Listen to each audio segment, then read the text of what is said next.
move on back to do your bonus read. I'm not sure if I get the star signs done today, but I am getting back to doing them very shortly. I might decide to do some, but I'll see how I go. I'm going to use the Jour de Vivre Tarot for your reading today.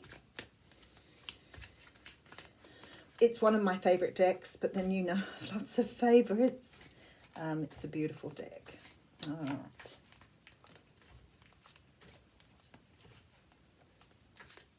Let's get straight into it, shall we?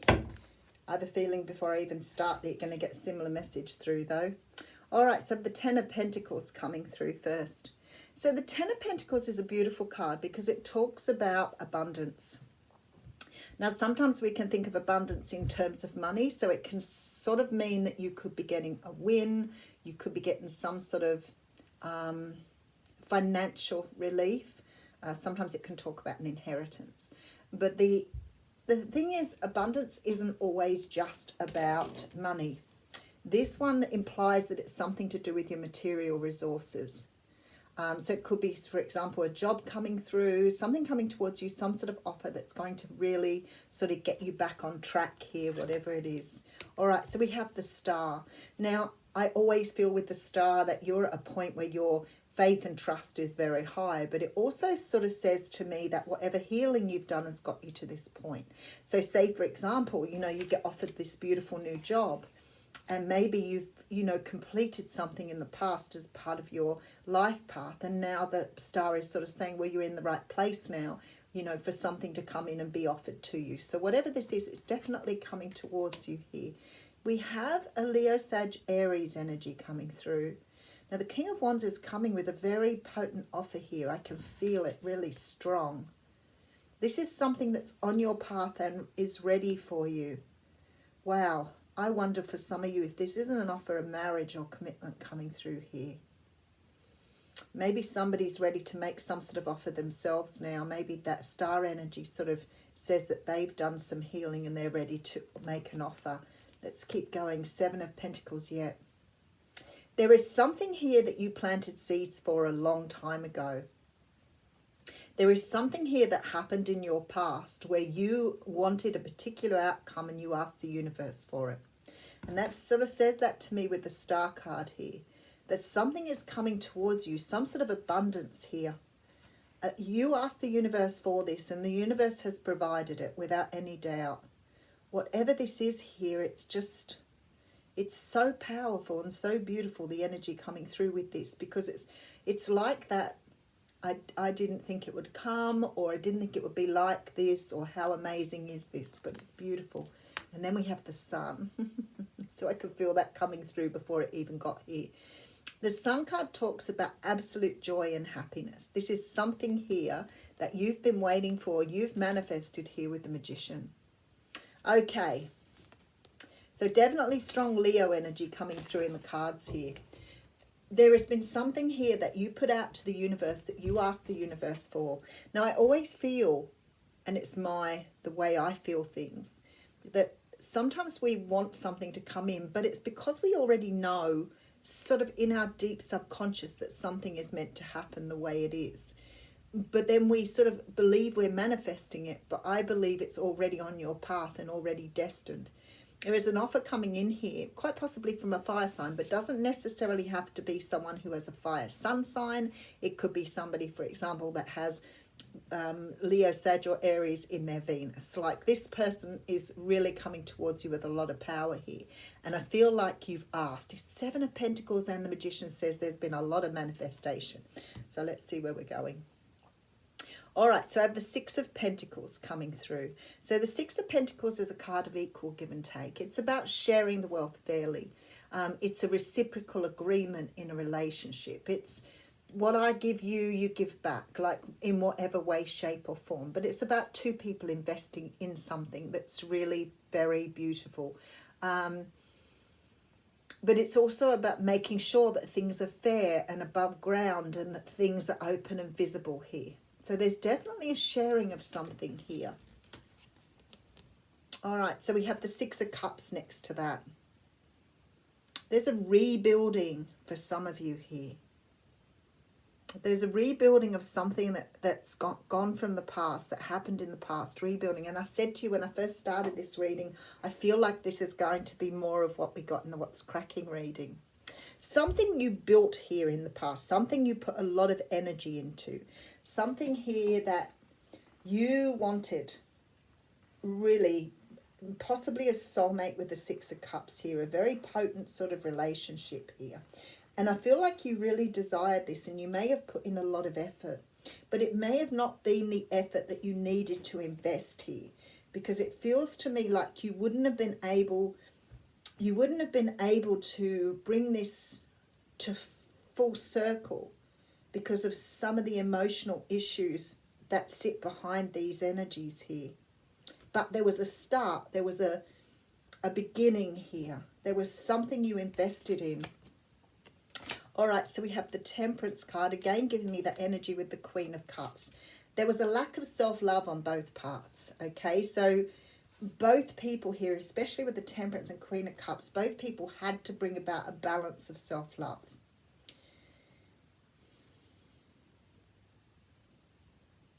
You both had to get to that point. You both had to get to the point of self-love. I'm feeling very much that this is a soulmate romantic relationship here. And I feel like it may have got off to a brilliant start. You may have both invested in something that you believed was going to bring about some sort of return with those sixes. But I feel like with this sort of Temperance, Queen of Cups energy, the timing wasn't right. Could have been right person, wrong place. Maybe both of you had issues in the past that you hadn't actually resolved. Could have been dealing with a Cancer, Pisces, Scorpio here as well. All right, so we have the Judgment card. There we go. Something is being rebirthed here with the Devil card, but without the codependent energy. All right, so I can see that clearly now. Five of Swords here. So you've both come together to recognize within yourself those parts of you that were unhealed from the past. There is a real strong feeling here that this time you are rebirthing something, but without the codependency. So there was something here that both of you, for some reason, I think you may have recognized this within your healing. But I feel like somehow or another, because of those egos, there was a tremendous clash of energy that pushed you both aside. Now, sometimes when we talk about ego, people sort of go to this impression that ego is about being big-headed, being smart, whatever. The ego is about that inner self that has been taught and grown and nurtured in a way that wasn't healthy. So, for example, if you were told that you were incomplete or damaged when you were young, you may have grown up with this idea of being damaged. So all of your decisions, the way you see your world, the way you approach your world is from that perspective of I'm damaged. And you've more than likely met someone who's had their own level of damage. Now, the ego sort of plays a really, really big part in relationships where the clashes occur. So both of you are trying to compete in a relationship that really, for whatever reason, I'm not talking competition as in winning, competition as in trying to put yourself forward in a way that isn't true to who you are. And this has resulted in some sort of clash where you've come apart. So with the Judgment card here, I know that there is another round. Judgment, Six of Cups, big energy when they come through together. Big energy of the past being reconciled, of something having to turn around to come back together. This Five of Swords tells me that for many of you, whoever I'm speaking to here, it may not have been a really healthy walking away from each other. There could have been some sort of arguments.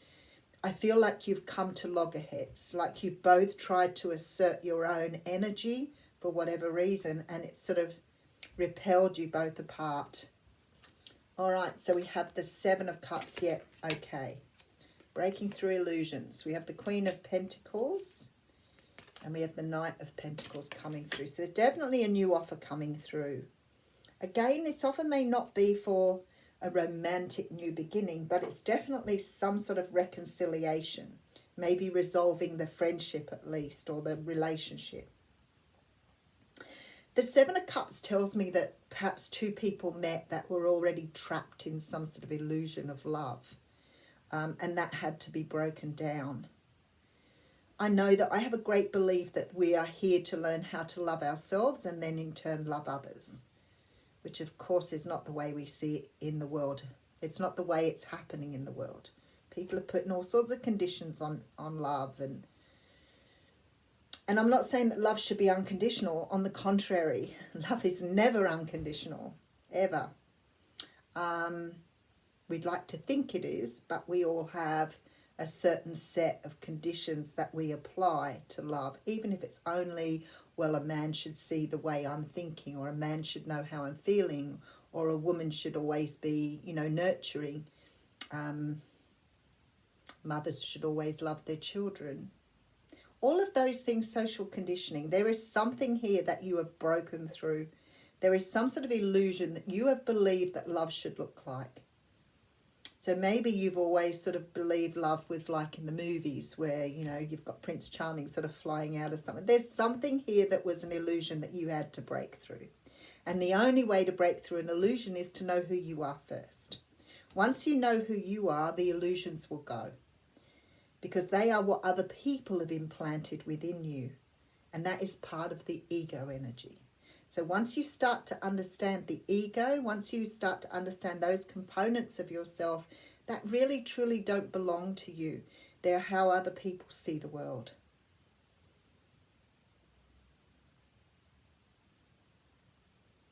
And I just feel like sometimes it's that energy of, be careful how you talk to your children.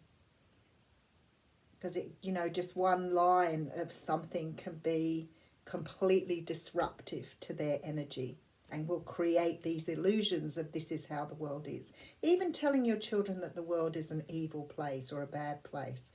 Yeah, sure, it has its bad components, but if you tell a child that, they're going to see everything as being evil. And children are very impressionable.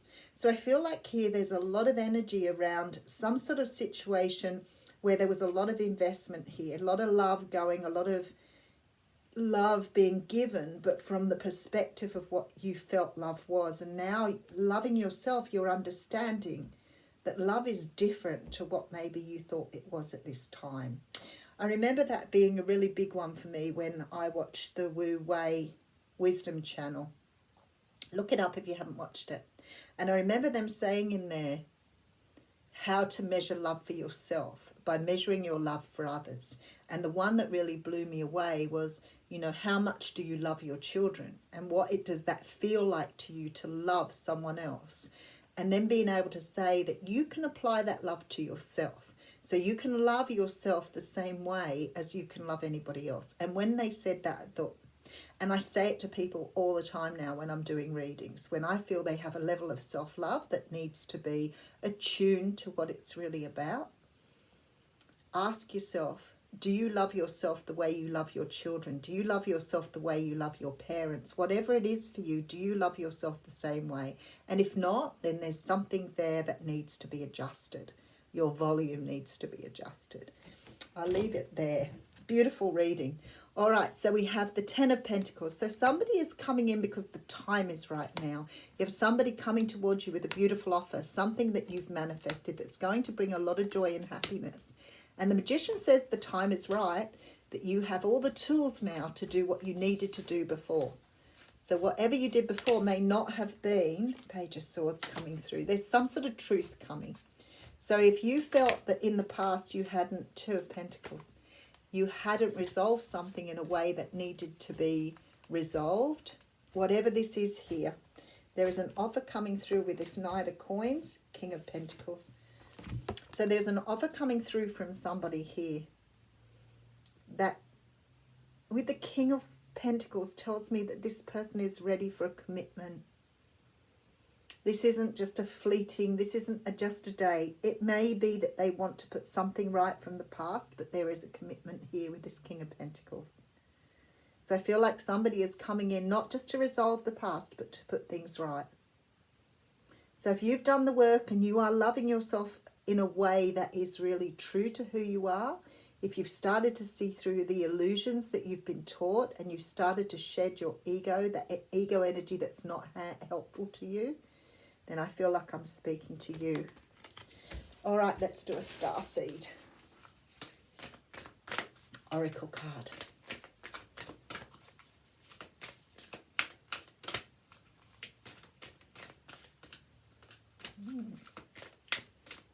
There it is. The Star Brothers. Loyalty, safety, and trust.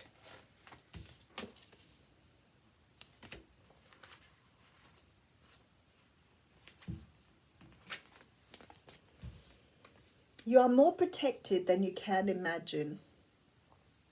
It's safe to open the back of your heart. You're being called to be open to receiving a new level of support now from those in your life and from the benevolent beings you're connected with. Through ancestral patterning, current life traumas, and past life karmic impressions, many of us have become mistrustful and suspicious of loyalty and have blocks when it comes to receiving support. We've learned that we need to go at life alone. That's not safe to let our guard down and our heart open, that the world isn't a friendly place. The Star Brothers want you to have a new experience of life on Earth. They want you to feel deeply secure and safe, even if you're going through a difficult time. They want you to hand over your fears to them, to see them as opportunities to let in more love. They're guiding you to stay open to receiving a greater level of support than you can ever imagine, both in this world and beyond. To call in your team of loyal protectors and supporters, both physically and energetically. They want you to learn to soften through life's ups and downs and to learn to open your heart, especially when it most wants to harden. I feel that's beautiful. So it's saying to you, through all of the pain you've been through in the past, it's time to let it all go now, because you've learned that some of that stuff was just an illusion, and now you can open your heart in an accepting way. I'll leave you with that. Thank you.